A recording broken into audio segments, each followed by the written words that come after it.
Assalamualaikum warahmatullahi wabarakatuh. Apa kabar? Kembali berjumpa dengan saya, Herzudin Arif dari Forum News Network. Majelis Hakim Pengadilan Tata Usaha Negara Jakarta kemarin hari Kamis tanggal 10 Oktober 2024 menunda pembacaan putusan gugatan yang diajukan oleh Ketua Umum DPP PDIP Megawati Soekarno Putri atas KPU. Ini padahal ini kan sebenarnya putusan ini sangat ditunggu-tunggu oleh publik Indonesia. Jadi bukan hanya PDIP dan Ibu Megawati yang berkepentingan, tetapi seluruh rakyat Indonesia berkepentingan dengan putusan itu. Karena yang digugat itu adalah KPU, tetapi implikasinya itu yang kalau itu kemudian gugatan itu dikabulkan, maka pencawapresan atau pelantikan Gibran Rakabuming putra Pak Jokowi sebagai wakil presiden pada tanggal 20 Oktober nanti itu bisa ditunda. Ini bukan hanya soal putusannya itu saja, tapi memang gugatan ini sebelumnya sudah mengundang kontroversi ya, terutama dampaknya itu secara ketatanegaraan, apakah mungkin putusan itu bisa digunakan untuk membatalkan pelantikan Gibran. Ini tentu saja sangat menarik dan penuh nuansa politik, karena itu kemudian banyak menduga-duga apakah penundaan putusan ini lebih pada nuansa politik atau karena ada tekanan gitu, ada ketakutan. Karena apa? Ini berdasarkan keterangan dari Ketua Tim Pembela PDIP yang mengajukan gugatan ini, yakni Profesor Gayus Lumbun. Itu putusan itu ditunda karena Ketua Majelis Hakimnya Joko Stiono itu sakit. Dan itu di putusan itu nanti baru akan dibacakan pada tanggal 24 Oktober. Ya, nah ini coba perhatikan timingnya ya. Ini ada pelantikan pada tanggal 20, kemudian keputusan kemarin harusnya dibacakan pada tanggal 10, dan kemudian nanti ditunda tanggal 24 Oktober ya. Artinya apa? Kalau dibacakan pada tanggal 10 berarti itu kan sebelum pelantikan. Dan ada konsekuensinya, pelantikan Gibran itu bisa dibatalkan. Meskipun ini masih muncul berbagai perdebatan di antara para ahli hukum tata negara, tergantung dari sisi mana. Untuk membela rezim, apalagi membela keluarga Jokowi, dipastikan menyatakan bahwa itu tidak berpengaruh terhadap pelantikan Gibran. Tapi bagi kelompok oposisi, bagi ahli hukum yang independen, itu banyak menyatakan bahwa ini bisa berdampak terhadap pelantikan Gibran Rakabuming. Ini kalau tanggal 10. Tapi kalau tanggal 24, ini kan berarti setelah pelantikan. Tentu ceritanya akan berbeda, karena bisa saja kemudian putusan itu nanti digunakan oleh DPR dan sebenarnya MPR ya, ini khususnya kalau impeachment itu, untuk melakukan impeachment terhadap Gibran Rakabuming. Nah, mana yang benar ini? Kenapa? Karena ini kaitannya tentu saja kalau itu kaitannya dengan masalah-masalah politis ya. Tapi bisa juga karena ketakutan. Kenapa? Karena ahli hukum tata negara Profesor Jimli Asidiki ini menyatakan bahwa kalau sampai majelis hakim pengadilan tata usaha negara itu berani membatalkan pelantikan Gibran, maka ini bisa ditangkap katanya hakimnya. Ini nggak main-main ya. Walaupun pertanyaan ini sangat mengejutkan dan membingungkan, tapi sekaligus juga menakutkan begitu. Karena yang menyampaikan ini seorang ahli hukum tata negara yang pernah menjadi ketua Mahkamah Konstitusi, dan jangan lupa dia pernah juga Pak Profesor Jimli ini menjadi ketua Majelis Kehormatan Mahkamah Konstitusi yang mencopot jabatan ketua Mahkamah Konstitusi Anwar Usman, paman Gibran, dan adik ipar Pak Jokowi. Jadi apa sesungguhnya yang terjadi? Apakah sakitnya ini sakit politis atau sakit karena takut atau gabungan kedua-duanya? Karena kalau kita lihat ini kalau sekarang ini tanggal 10 ini sakit, berarti kan sakitnya sebelum tanggal 10 dan kemudian baru dibacakan tanggal 24. Nah, kita katakanlah asumsinya itu dia baru sembuh tanggal 24, ini berarti penyakitnya serius dong ya, tengah bulan lebih gitu. Kasus ini sejak diajukan gugatannya ke PT UN pada bulan April kemarin itu memang cukup mengundang perhatian dan menimbulkan pro kontra ya. Karena tidaknya itu tim PDIP itu memohonkan 4 hal yang diputuskan oleh pengadilan ketika mereka mengajukan gugatan.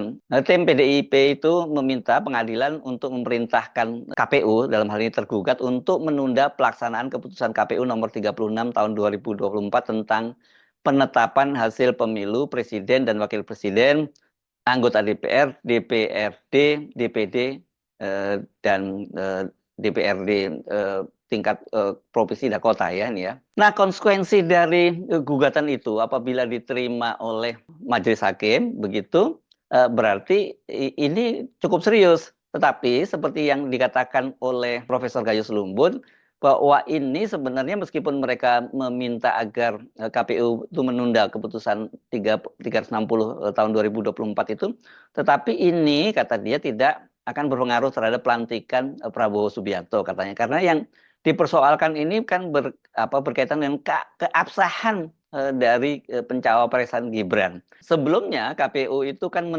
langsung menerima pendaftaran dari pasangan Prabowo Gibran tanpa mengubah peraturan KPU-nya atau PKPU, ini berkaitan dengan batas usia.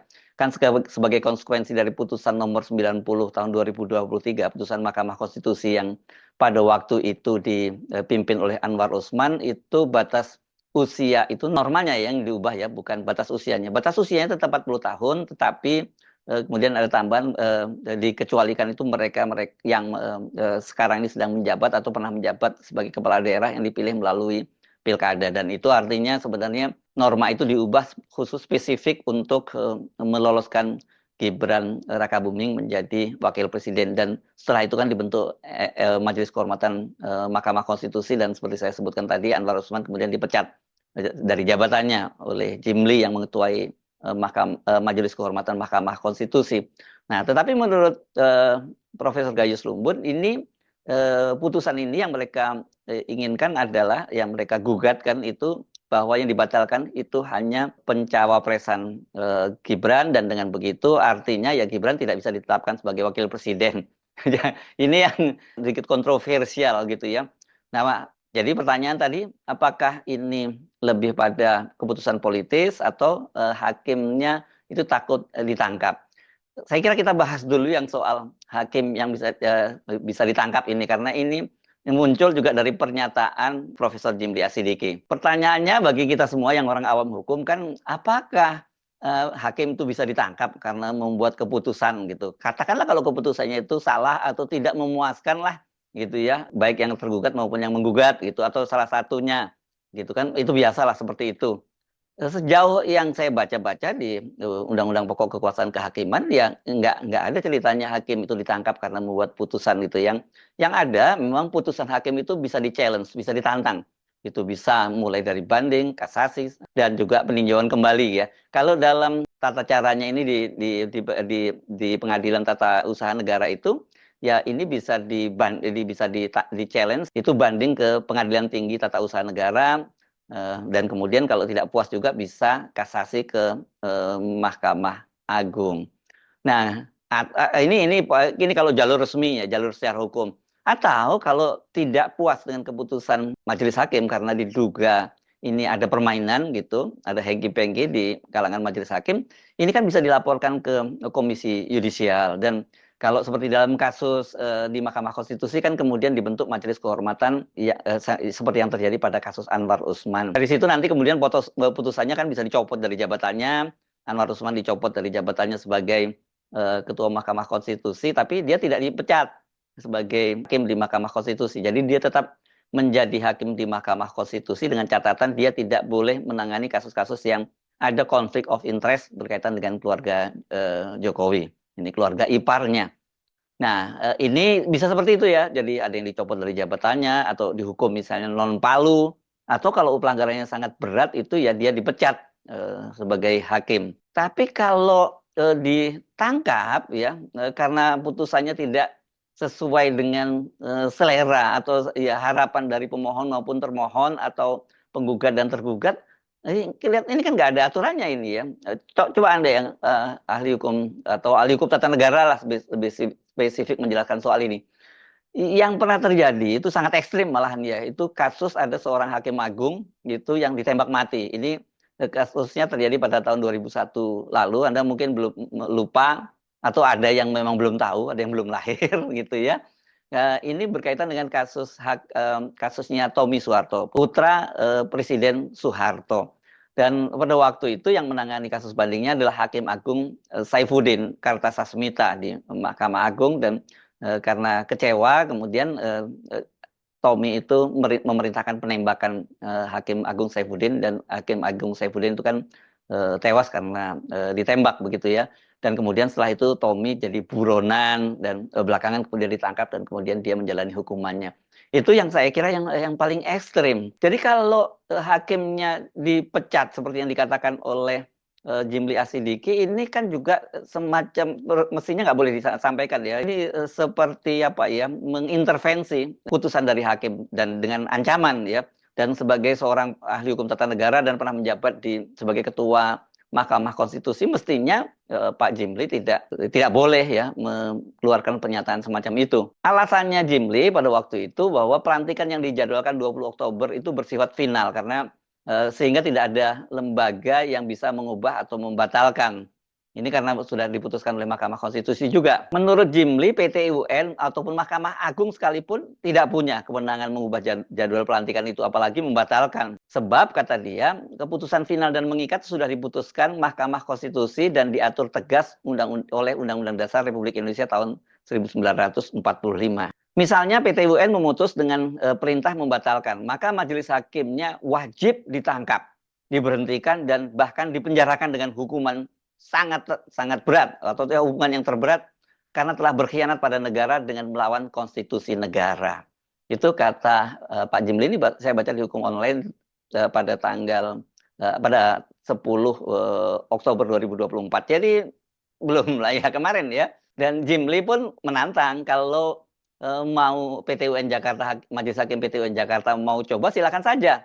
Nah, nanti kata dia bakal tercatat dalam sejarah bahwa hakim PT UN yang memutus pembatalan pelantikan itu bisa ditangkap dan diproses hukum. Biarkan majelis hakim di pengadilan negeri yang menilai. Dan dia menyatakan ini perlu juga dilaporkan kepada Komisi Yudisial untuk memproses menuju pemecatan karena tidak profesional dan menyalahgunakan kekuasaan dengan merusak sistem konstitusi. Ya, ini baru benar ya, dilaporkan ke Komisi Yudisial, bukan langsung ditangkap dan dipecat. Ini kalau ditangkap dan dipecat, ini kan berarti yang melakukan penangkapan polisi dong. Atas dasar apa penangkapannya itu? Kalau tadi Pak Jimli itu menyatakan bahwa melanggar konstitusi, Pak Jokowi berapa kali melanggar konstitusi? Yang terakhir kan kemarin yang itu baru percobaan ya, yang berkaitan dengan revisi Undang-Undang Pilkada yang kemudian menimbulkan kegegeran luar biasa dan menyebabkan ribuan mahasiswa, ratusan ribu saya kira di Jakarta dan berbagai daerah. Ini bukan hanya mahasiswa tapi juga civil society, buruh, anak-anak STM turun dan kemudian dibatalkan. Itu baru betul-betul melawan putusan dari Mahkamah Konstitusi yang juga itu bagian dari konstitusi, saya kira bagian dari undang-undang itu ya. Pernyataan dari Pak Jimli ini memang banyak membuat orang terkejut gitu, dan ini kemudian dikait-kaitkan dengan posisi Pak Jimli yang sejak awal memang sangat terkesan membela Gibran Rakabuming. Ini misalnya dalam kontroversi soal skandal Fufu Fafa. Pada hari Ahad, tanggal 14 September ya, ini sudah hampir sebulan lalu, itu Pak Jimli melalui akun X-nya itu pernah mencuit bahwa Fufu Fafa tidak lain cermin tingkat peradaban demokrasi masih rendah dan kampungan. Sangat didominasi negatif dan black campaign, nyerang pribadi, kata dia begitu. Misalnya orangnya memang benar, kejadiannya waktu Pilpres 10 tahun lalu. Sudahlah, lupakan saja, apalagi kalau cuma untuk adu domba presiden terpilih dan wakilnya, itu tulis dia. Pernyataan dari Profesor Jimli ini sungguh mengejutkan dan banyak sekali mendapat kecaman dari warga net gitu. Bahkan mantan sekretaris Kementerian BUMN Said Didu yang juga ini sebenarnya sebagai seorang netizen yang sangat aktif itu kemudian memberi julukan Profesor Jimli itu sebagai Profesor Fufu Fafa. Belakangan ini kemudian sikap Profesor Jimli itu sedikit berubah. Kalau tadinya dia mendinai bahwa itu bukan Gibran, sekarang dia menyatakan mungkin benar, itu sudah berubah. Tapi posisinya tetap menyatakan bahwa itu tidak akan mengubah keputusan bahwa Gibran itu akan dilantik sebagai wakil presiden. Dalam soal ini, Profesor Jimli itu konsisten. Apakah karena takut para hakimnya? Saya kira tidak ya, para para hakimnya pasti tahu, nah mereka para hakim senior juga, dan bahwa kekuasaan mereka itu independen dan itu dilindungi oleh undang-undang. Jadi seperti tadi, kalau memang putusannya itu dianggap tidak tepat, itu bisa diadukan ke Komisi Yudisial, bukan main tangkap gitu ya. Sekarang bagaimana dari sisi politisnya? Soal sisi politisnya juga tidak kalah menarik. Tadi ingat ya timelinenya, bahwa harusnya diputus tanggal 10, kemudian baru akan diputuskan tanggal 24. Dan di tengah-tengah itu kan ada tanggal 20. Ya, tanggal 20 adalah pelantikan Presiden Prabowo dan Wakil Presidennya Gibran Rakabuming. Nah, sekarang yang paling menarik, orang banyak menduga-duga apa dong putusannya itu, gitu ya. Karena kalau kemarin misalnya dibacakan menjelang pelantikan dan kemudian katakanlah KPU itu kemudian dinyatakan bersalah dan sebagai konsekuensinya pelantikan Gibran itu harus dibatalkan, ini memang menjadi komplikasi yang cukup serius. Tapi dari sisi hukum juga menimbulkan perdebatan. Kenapa? Karena putusan dari PT UN itu kan belum inkrah ya. Dia masih bisa di-challenge, ditantang di Pengadilan Tinggi Tata Usaha Negara, dan kemudian di Mahkamah Agung bisa dilakukan semacam itu. Jadi kalau belum inkrah berarti dia bisa tetap dilantik. Seperti itu ya misalnya. Atau kalau kemudian keputusannya itu ditolak, ya selesai, nggak ada persoalan. Tetapi kan ini juga harus Anda perhatikan berkaitan dengan timeline tanggal 20. Tanggal 20 itu berarti Pak Jokowi itu akan lengser. Nah, tanggal 24 berarti Pak Jokowi juga sudah tidak lagi menjadi presiden. Jadi dia tidak bisa cawe-cawe. Kalau tanggal 10 kemarin kan Pak Jokowi masih jadi presiden dan dia masih bisa cawe-cawe. Mungkin itu juga pertimbangan yang diambil oleh majelis hakim. Jadi bukan mereka takut, tapi lebih pada pertimbangan politis. Nah, kalau kemudian ditunda pada tanggal 24, ini menjadi spekulasi yang sangat menarik. Kenapa? Karena tadi berkaitan dengan Pak Jokowi sudah tidak lagi menjadi presiden. Ini yang juga menarik adalah posisi PDIP. PDIP ini kan dipastikan akan masuk ke kabinetnya Prabowo Gibran. Itu sudah confirm, baik dari kedua belah pihak, baik dari PDIP yang seperti dikatakan oleh Dondo Kambai, bahwa Ibu Megawati itu mendukung pemerintahan Prabowo Gibran. Artinya mereka akan masuk ke dalam kabinet, dan dari sisi Pak Prabowo juga menyatakan bahwa mereka itu akan bertemu untuk Ibu Megawati dan Pak Prabowo. Walaupun belum bertemu pun, seperti dikatakan oleh Sekjen Gerindra Ahmad Muzani, dipastikan bahwa PDIP ada di kabinet itu. Nah, tapi kan masuknya PDIP ini membuat Pak Jokowi tidak happy dan berusaha menghalang-halangi. Tapi kelihatannya upaya Pak Jokowi itu batal. Sekarang tinggal negonya adalah kedudukan Gibran. Bagaimana selanjutnya? Nah, kalau nantinya kemudian tanggal 24 itu diputuskan, katakanlah Gibran itu batal karena KPU itu kemudian diperintahkan untuk membatalkan proses pelantikan khususnya untuk Gibran saja gitu. Ini akan jadi jalan keluar berkaitan dengan sekarang ini ketegangan yang ada berkaitan dengan munculnya skandal Fufu Fafa ini. Dan ini kan publik itu banyak sekali yang menuntut agar Gibran itu dibatalkan pelantikannya. Dan buat Pak Prabowo juga Gibran ini sekarang sudah menjadi beban ya, dengan